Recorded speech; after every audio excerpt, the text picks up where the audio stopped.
Hello, it's Mrs. Marquette. Today we're doing 8.2, which is exponential decay functions.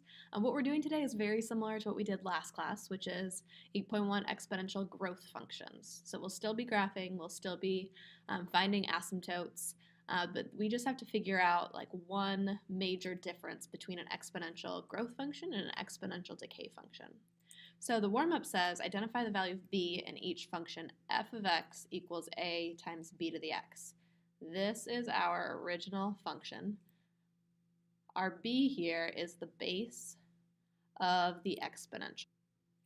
So specifically, that is the base of the thing that has the x in the exponent. So if I look at 1, 2, and 3, number 1, if I'm looking at a times b to the x, there's no number a, so I can call that 1 times 3.5 to the x. So my b is 3.5. For number 2, I've got 4 times 6 to the x. The thing with the x, the base of the exponential is 6, so my b is 6. And then 3, negative 4 times 1/2 x minus 2. So this is a little more complicated looking because of the x minus 2, but the concept is the same. Our b, our base, is the thing that's with the exponent. So I've got 1/2 for b.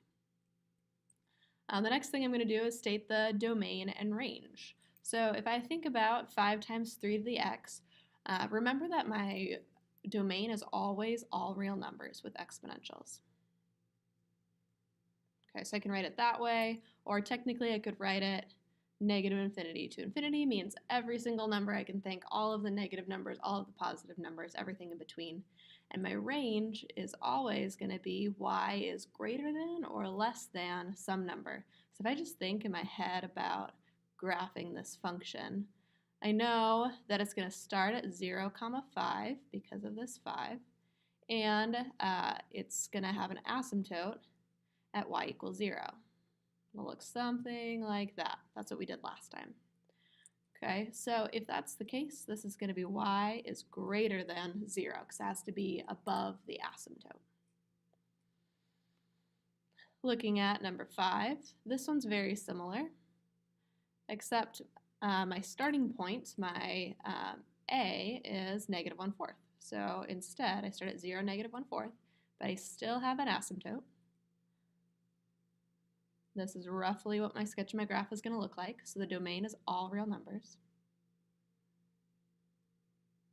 And then my range this time, y is going to be less than 0. So all of my values are below the asymptote. So that's just a little bit of warm-up. That's from last time. Here's the new stuff. So I want you to actually multiply this out. So if I have 1/2 to the first, if I plug that in my calculator, or I know that 1/2 or anything to the 1 power is just itself. 1/2 squared is 1 squared over 2 squared, which is 1 over 4. 1/2 to the third is 1 over 8. 1 over 16, and 1 over 32 for 1/2 to the fifth. If you check these decimals in your calculator, you can see that for every time we raise 1/2 to a higher power, our answer is getting smaller and smaller and smaller and smaller and smaller. So I go from 0.5 to 0.25 to 0.125 and so on and so forth. And what we're going to see is that if f of x is 1/2 to the x, meaning I can raise 1/2 to any power, this is actually going to be a decreasing function, okay? Because it's getting smaller as our x gets bigger. That's going to be the big change for us this lesson. Last time we were looking at increasing functions, because if my b is a number bigger than 1, I'm going to get numbers that are larger and larger and larger as I raise them to higher powers. But with fractions, or with numbers that are less than 1, my answers as I raise x to higher powers are going to be smaller and smaller and smaller. So we'll see what that looks like. An exponential decay function has the form f of x equals ab to the x, so we've seen that form before. So a has to be greater than 0, and b is between 0 and 1. Okay, so those are going to be fractions like 1/2, 1/3, 1/4, 2/5, 3/7, all sorts of fractions that are smaller than 1. So let's look here. We want to know if f of x is an exponential growth or decay function. If I am unsure, I look, first of all, b is 2/3. If I try doing b to the first, b to the second, b to the third, plug that into your calculator. What you'll find is every time your answer gets smaller and smaller and smaller. So this is a decay function.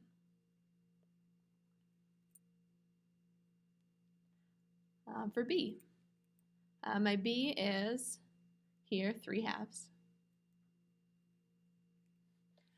So if I think about this, I could write it as 1.5 as well. If I do 1.5 times itself and I keep multiplying 1.5 times itself over and over and over again, do that in your calculator, what you're going to find is your answer gets larger and larger and larger.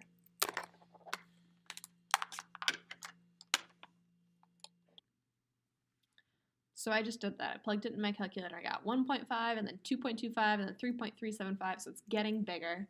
So I know that this is a growth function. And finally, I have f of x is 10 times 3 to the negative x. This one's tricky because 3 looks like it's a growth function because 3 is bigger than 1. But I have to pay attention to this little negative, okay? So this is really 10 times 3 to the negative x, or negative 1 times x. Okay? So I can actually think of this as 10 times 1/3 to the x, because remember that a negative power means flip it to the bottom. At this point, I can see that 1/3 is really my b. And since that's a fraction, since it's less than 1, this is going to be a decay function. Let's try actually graphing this. If I take f of x is 1/2 to the x and I plug in -3 for x, that's going to mean 1/2 to the -3. Plug that into your calculator, you will get 8. Okay, remember that we do 1 divided by 2 caret -3. What this means is the point 3, or -3 comma 8 is on my graph. Plug in the next one. 1/2 to the -2 is +4. So the point -2, 4 is also on my graph. 1/2 to the -1 is 2 over 1. So -1 comma 2 is on my graph. Remember that this makes sense because a negative power means flip it. So this first one, I'm flipping it, and then I'm raising it to the third power. So I've got 2 to the third is 8. And then if I flip 1/2 to be 2 and then raise it to the second power, I get 4. Flip 1/2, 2 to the first power is 2. The next one is 1/2 to the 0, which is 1. 1/2 to the 1 is 1/2. 1/2 to the 2 is 1 squared over 2 squared, which is 1/4. And then 1/2 to the third is 1 over 8. Remember that these are all points on my graph, so I've got 0, 1, 1, 1/2, 2, 1/4, and 3, 1/8. So these are all the points that I can actually graph. So I'll start with 3, -8. Or sorry, -3, 8.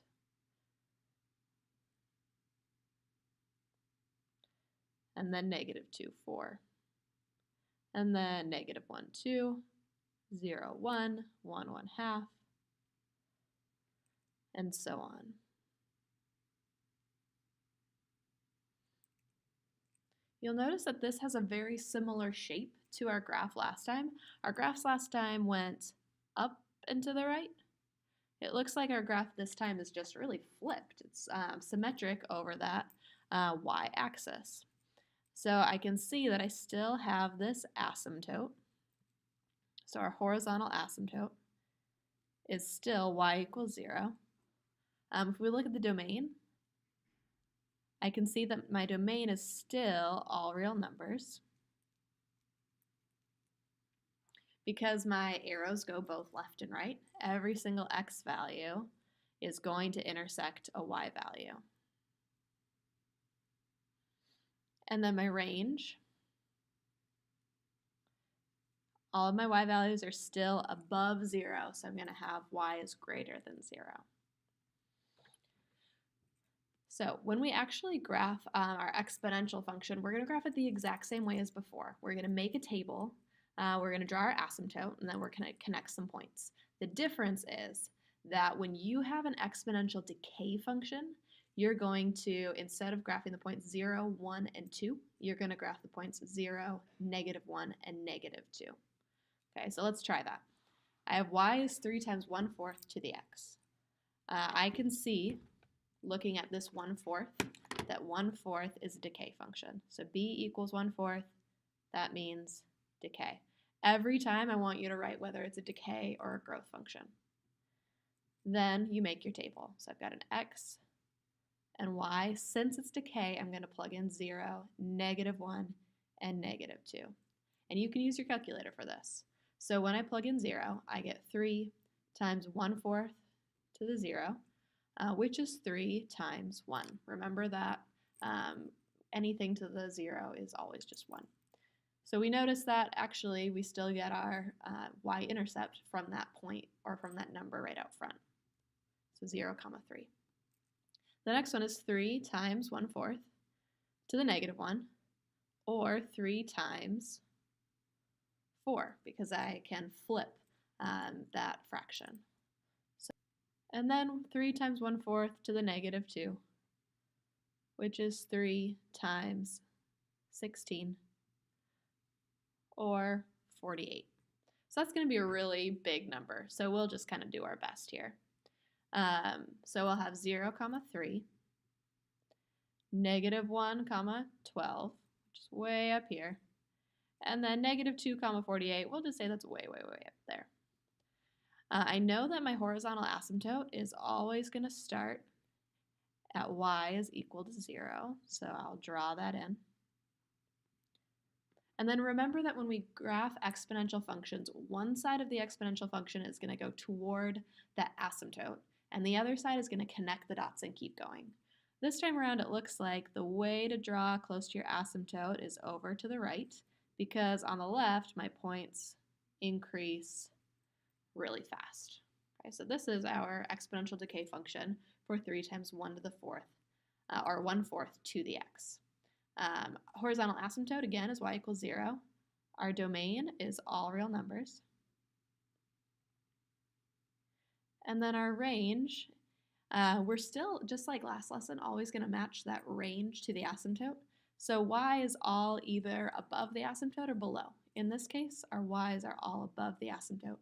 So our range is y greater than 0. Take a look at number 2. I've got y -5 2/3 to the x.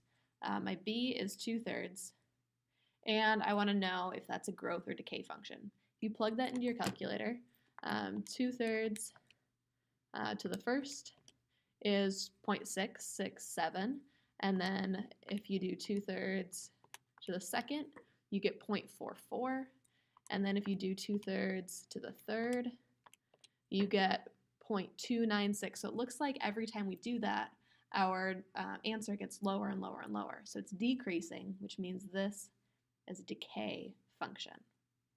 Okay, check that in your own calculator as well. If this is a decay function, I'm going to plug in 0, -1, and -2. Okay. If I plug in 0, I get -5 2/3 to the 0, which is -5.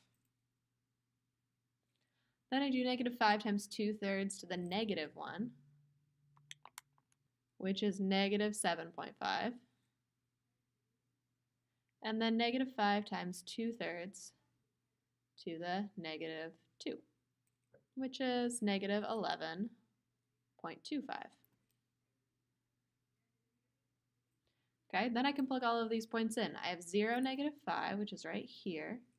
-1, -7.5, and then -2, -11.5. So again, a little bit off of our graph, but that's okay. And then I know that my horizontal asymptote is going to start at y equals 0. So I draw that asymptote in. one side of my graph has to approach the asymptote, one has to connect the dots and keep going. Looks like this is the side that's going to approach the asymptote. Make sure that you do get really, really close to that asymptote. Don't just level off right away.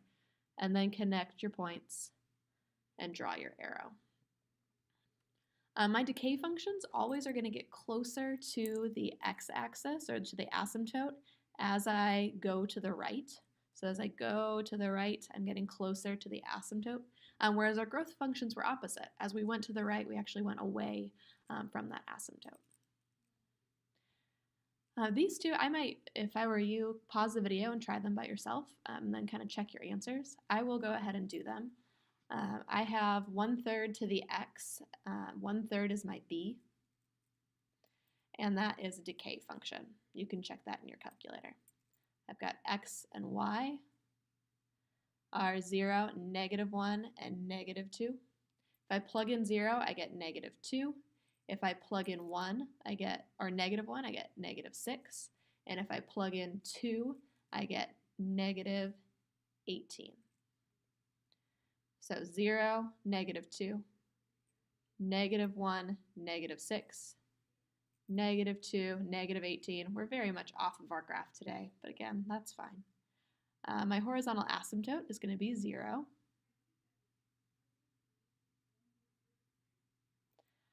And one side approaches the asymptote, one side connects the dots, and keeps going. And that is my graph. Here, 4 times 2/5 to the x.